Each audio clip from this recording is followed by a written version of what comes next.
In this segment of Indigenous Information Literacy, we will review how to respectfully approach elders through the research process.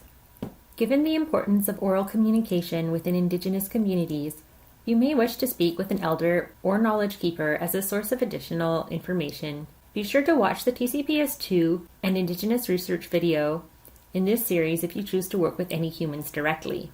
Elders and knowledge keepers are highly regarded sources of information within their communities. Elders or knowledge keepers are often used synonymously. Some prefer the term traditional knowledge keeper or knowledge keeper, as elders can be confused with other religious groups or even sometimes elderly people. Niska scholar Amy Parent reminds us that elders have considerable cultural knowledge and expertise and are highly respected because of their actions and leadership in a community. Age is not a factor in order for one to become an elder. Elders become accepted by the community because they are deemed to have good speaking skills, are listened to, and share their knowledge with others. Many post-secondary institutions employ an elder in residence. Elders, sometimes referred to as knowledge keepers, are an invaluable source of Indigenous knowledge.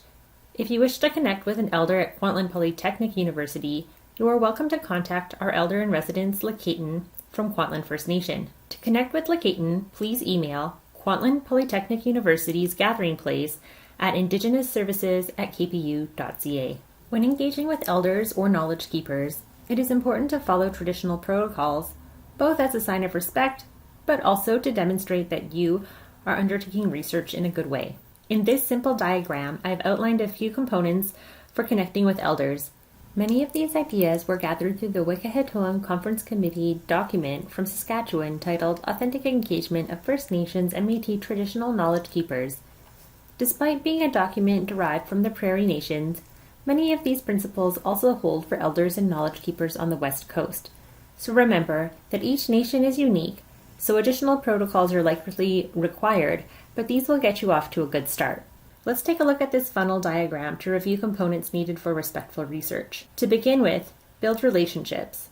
The Conference Committee document states on page 10, in order to understand the protocols that are being followed, it would be beneficial to spend time with the traditional knowledge keepers that you are seeking assistance from. In fact, it is often viewed as unethical to simply approach a traditional knowledge keeper and expect them to share the knowledge and wisdom you are seeking from them without proper protocol. So to begin with, build relationships. Don't simply walk into an office and ask for information. Build a relationship and then see if the elder or traditional knowledge keeper is willing to share the information that you are seeking. Once a relationship has been established, learn to be patient. The Conference Committee document states on page 18, it is critical for researchers to listen carefully to what a traditional knowledge keeper is sharing, as they may not always provide a straightforward answer to the questions being asked. It may take time to fully comprehend the information that you have been given, so always be patient when approaching traditional knowledge keepers and elders. And finally, be sure to exhibit respect at all times, even when, or especially when, it contradicts Western normative practices. The Conference Committee document states on page 15, remember, Indigenous peoples believe that knowledge has a spirit within itself.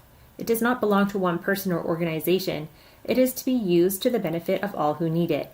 Once a project is complete, researchers often feel a sense of entitlement to the information and knowledge that has been developed and captured with the assistance of Indigenous peoples. Attitudes and practices such as this have left many Indigenous peoples, especially traditional knowledge keepers, reluctant to share information and or knowledge with those who wish to study their people.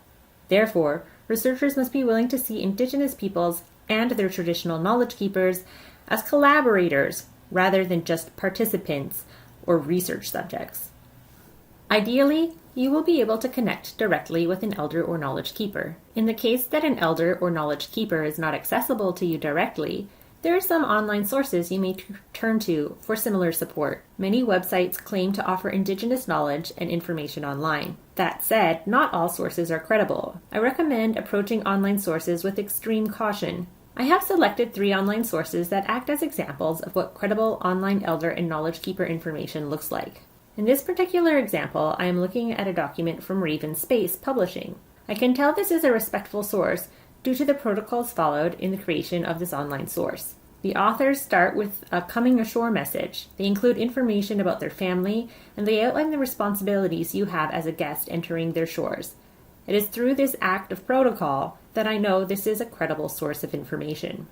ForDirectionsTeachings.com is another example of credible sources for elder and knowledge keeper information online.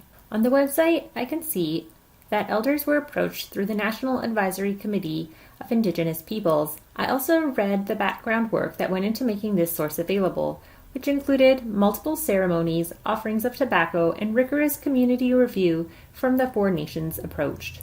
Lastly, the Indigenous Languages Circle is an example of a credible source for elder and knowledge keeper information online. In this example, I assess credibility through relational accountability. I can see that elders and knowledge keepers volunteer their information. This information is respectfully shared in their traditional language. The communities of practice are regulating the information shared and who has access to this information by limiting translation. Only material in Indigenous languages are collected orally, and English translations are not made available. These three examples highlight credible online sources of elder and knowledge keeper information when access to in-person elder and knowledge keeper relations are not possible. Assessing the credibility of these sources requires knowledge of the protocols and relational accountability within the community. Below are a list of references used in this segment of Indigenous Information Literacy. My name is Rachel Chong, and I am the Indigenous Engagement and Subject Liaison Librarian at Kwantlen Polytechnic University. I am also the creator of this Indigenous Information Literacy video instruction series. If you have any questions about the content of this series, please feel free to get in touch at rachel.chong1@kpu.ca.